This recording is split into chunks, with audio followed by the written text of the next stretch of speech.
नमस्कार, माझे किचन चॅनलवरती आपलं सगळ्यांचं खूप खूप स्वागत. तर आपण दोडक्याची भाजी खातो, भजी करतो, कोणी पॅनकेक करतो. तर तुम्ही चटणी कधी खाल्लेली आहे का? दोडक्याच्या शिरांची चटणी आपण आज करणार आहे. झटपट आणि चटपटीत अशी झणझणीत चटणी करणार आहे. खूप छान लागते. तुम्ही भाकरी बरोबर खाऊ शकता, वरण भाताबरोबर तोंडी लावू शकता आणि कमी साहित्यात बनली जाते. चला तर मग आपण सुरुवात करूया. तर इथे मी 2 दोडके घेतलेले आहेत. आता मधून थोडेसे तुकडे करते, मग त्याच्या शिरा काढते, म्हणजे धरून मी व्यवस्थित काढता येईल.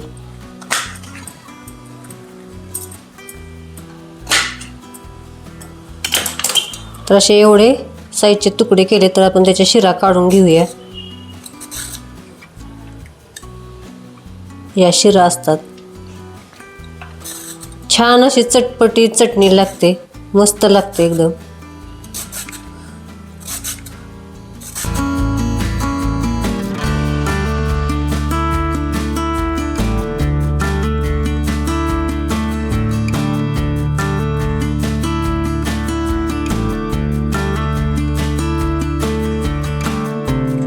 तर आपण लोखंडी तवा घेतलेला आहे, त्याच्यात 1च चमचा तेल घालूया आपण, किंवा अर्धा चमचा घातला तरी चालेल.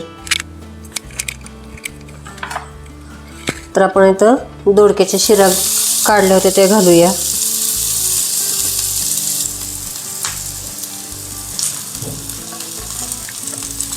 पाच 6 लसूण पाकळ्या आणि 1 हिरवी मिरची 2 तुकडे केलेले आहेत आणि थोडा कढीपत्ता. गॅस आपण बारीक केलेला आहे. तर आता आपण हे भाजून घेऊया.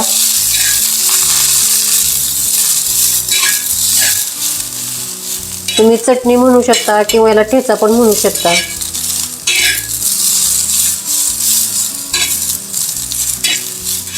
तर आता हे भाजून झालेलं आहे. आपण काढून घेऊया आणि थंड करून घेऊया. तर आता थंड झालेलं आहे. तर आपण आता मिक्सरमधनं काढून घेऊया. न पाणी घालता आपण मिक्सरमधनं याची बारीक पेस्ट बनवून घेऊया. तर त्याच तव्यामध्ये आपण परत 1 चमचा तेल घालूया.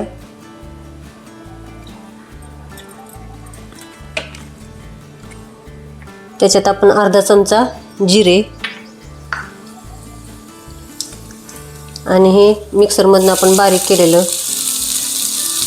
दोडक्याच्या शिरा, थोडीशी हळद,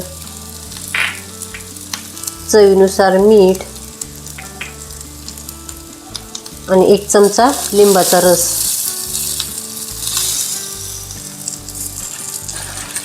2 चमचे आपण शेंगदाण्याचा कूट घालूया.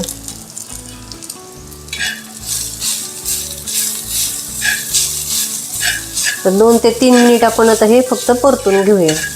तुम्हाला थोडंसं लाल तिखट टाकायचं असेल तर कलरला तुम्ही टाकू शकता. मस्त आपला ठेचा चटणी तयार झाली, तुम्ही बघू शकता. तर छान आपली आता दोडक्याच्या शिरांची चटणी तयार झाली, किंवा ठेचा तुम्ही म्हणू शकता, बघू शकता. तर ही रेसिपी आहे माझ्या बहिणीची, सौ भारती योगेश जगदाळे हिची ही रेसिपी आहे. मस्त एकदम चटपटीत झणझणीत असा ठेचा होतो. तर चॅनल सबस्क्राईब करा, लाईक करा, शेअर करा आणि कमेंटमध्ये मला नक्की सांगा कसा झाला आहे तो. थँक्यू.